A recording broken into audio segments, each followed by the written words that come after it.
And welcome back to Morning Show. So before we start, this kind reminder, please do all those usual YouTubes, like, share, and subscribe in order to help us on our path to 100,000 subscribers, because that'd be great. Anyway, on to the story. So in today's story, we're going to look at Ramaphosa and Julius Malema, who apparently, during the initial debate, had a fallout. And Ramaphosa is accusing Julius Malema of committing misinformation. So I did look at the headline of misinformation and thought I would ask a proper professional in misinformation to advise me about misinformation. So I invited on Germ. Hello, Germ. Hey, Byron. I love the intro. And by the way, if Wikipedia says that that I'm misinformation, then you must know Wikipedia doesn't lie. So for those of you who don't know, Jeremy runs a YouTube. No, you don't actually have a YouTube channel anymore, do you? You got demonetized or deleted. I do have a YouTube channel now. It's my third one, so it's a matter of how long it will last. So I only really keep it as a backup. I think every time you kind of do something in YouTube, you get your channel deleted for reasons. Yeah. You have a website now, and on the website you do interview everybody, and it's on your own platforms now, so that you can't be deleted, right? Exactly correct. Germwarfare.com. So if for those of you who haven't already checked it out, maybe go give it a check. Anyway, onto the story. So Malema has apparently gone back and he's attempting to challenge Ramaphosa's origin arc.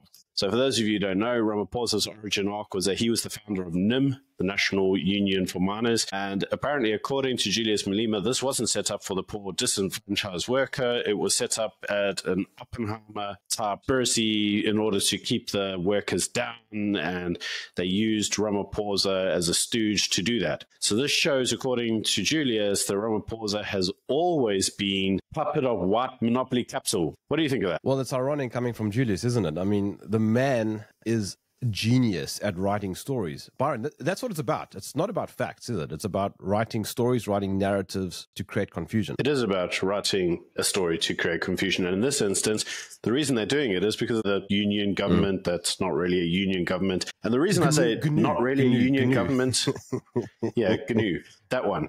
The reason I say it's not really a shoe-in is because there are cracks around the country, and they're usually at the metro top level. And what Julius is attempting to do is to save the one metro where the EFF's actually in power, which is in Johannesburg, because obviously that's the one area where the DA hasn't actually got in. And what he's attempting to do is to sell a story to that leadership that Ramaphosa is basically a stooge of white monopoly capital and a sellout, so that he can obviously retain his seat of power. That's ultimately what he's attempting to do. But there are people inside the ANC, certainly at a senior level, that do believe this whole kind of sellout type narrative. And Julius is feeding into that. But I mean, that's ironic. I mean, how can Julius make claims about selling out? He himself went from the ANC to the EFF. Is that not selling out? No, because he will say that he got expelled from the ANC because of Cyril, and he set up a counter-revolutionary type party to fight the ANC, to get the ANC back to where it was supposed to be. Yeah, okay, but I mean, we all know that that's all a bit of theater. Absolutely. Julius will say, okay, so in other words, hold on. Julius will say that he is still ANC. I guarantee you he's still going to join the ANC, and he will say, I never left the ANC. Well, yes, because remember, he also told everybody that he would die inside the ANC and he would never be anywhere else apart from the ANC, even though he's not in the ANC. So speaking of selling out, then I wonder how much money he's actually made from all of this acting. Well, we know what that story is already. So 900,000 due to VBS just on Gucci memorabilia and Greatling. But I do think this is kind of an interesting story, because what Ramaphosa is now saying is that Julius is rewriting the entire history of his original, and he's attempting to show that the ANC is this white monopoly shill. But the reason that becomes interesting is when you look at South African history in a, should we say, a recent context, where you obviously downplay any white involvement in the ending of apartheid, because, you know, whites weren't involved. And you also then look at it from a global context, where we're obviously rewriting all of history, something that you yourself consider quite a lot on your own channel. Very, very importantly, when you talk about rewriting history, so I was telling you before we were recording that rewriting history is good if the rewriting that has been written is incorrect. What we're seeing happening now is, as you say, they are rewriting history. But what concerns me is, what is the next generation going to read? what are they going to know? Because when we are gone, right, how will they know what is true about what came before them? This is why the idea of rewriting history is both, it's a double-edged sword, Byron. Because on the one side, it's important to correct inaccurate rewritings of history, but at the same time, it comes with the danger of writing an incorrect history. And we can see now already, there are so many narratives that are coming out in South Africa about the apartheid past that are completely false. Yes, but we also seen that around the world. Let's use the example of slavery, right? I mean, you know, no white person ever wanted to end the slavery. And, you know, it was all just a ploy of, you know, Western imperialism, even though the Brits actually had to pay a substantial amount of money to free slaves in America, and also had to spend a large amount of money blockading Africa to stop Africa selling their slaves, which cost the empire a significant amount of money. And what people forget is that the largest slave trade is currently happening in Africa by blacks. That doesn't suit the narrative, right? So the narrative is that, you know, Western colonialism. But I think it's very interesting. It's like changing the name of cities, right? We don't actually change the names of cities because we believe in name changes. We change the names of cities because we want the next generation to identify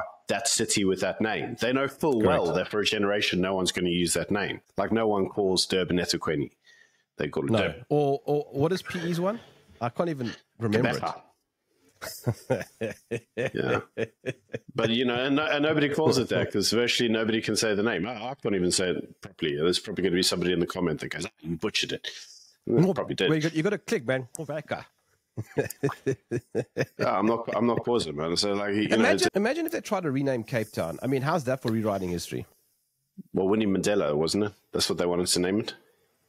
I mean, it would be a joke. And in all seriousness, changing the name or taking down a statue or any type of rewriting of history doesn't actually change history. This is an interesting psychological phenomenon, at least I think anyway. I mean, the idea that you can somehow remove or rename something and kind of erase a part of our past. It seems to me absurd that people think that you can play around on the peripheral and somehow make a difference to what's actually in the center. Absolutely. But as you rightly said, it's about crafting a story.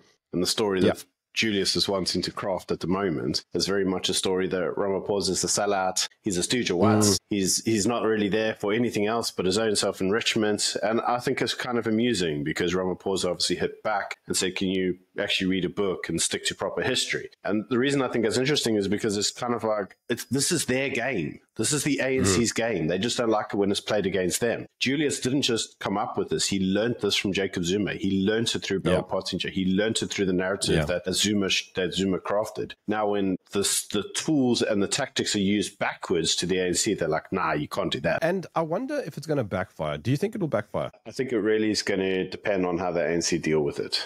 I think if they deal with it in a smart way, they could discredit Julius. But, you know, the problem is in the words I just said. The ANC deal with it in a smart way. I'm not really sure any of us think the ANC deals with anything smart, in which case, I don't know, this could be a genius move. The ANC deals with things, but not necessarily smartly. No. So I do wonder, the usual way that the ANC would deal with this is basically just to keep quiet and say, hey, Tulawena.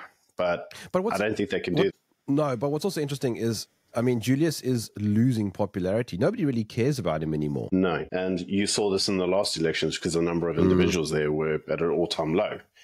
Yeah. So he needs to remain relevant, but the only way for him to remain relevant is to create a boogeyman, which is what he's attempting to do now with Ramaphosa. Yeah. So the only way Ramaphosa can really address this is by actually tackling it head on. But he's not famous for doing that. So it's going to be very interesting to see what happens next. But I mean, there's something funny about that. I get this picture of Julius shouting through a megaphone and nobody's listening. No, but that has been happening for some time.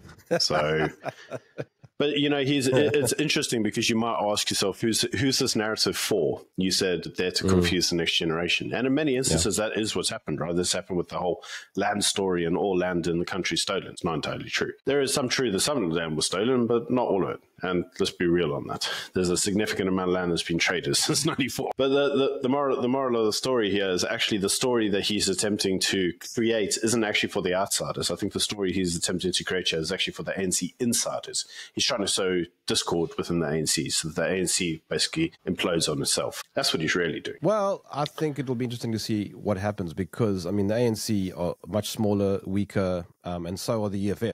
I think all the political parties are. But I mean, the reality is if the EFF continues on the path it's in now, it's going to be, what, 4% by the next elections? And the biggest problem is MK is intrinsically tied to Jacob Zuma. If Jacob Zuma happens to have some form of sickness between now and then, it means 5 years from now, the guy's not exactly young. Or if he passes away, then MK is finished.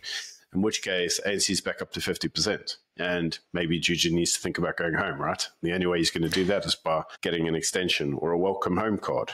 The only way to do that is to create this kind of discord where the existing leaders that don't like him basically get pushed out. Quote, I never left the ANC, unquote.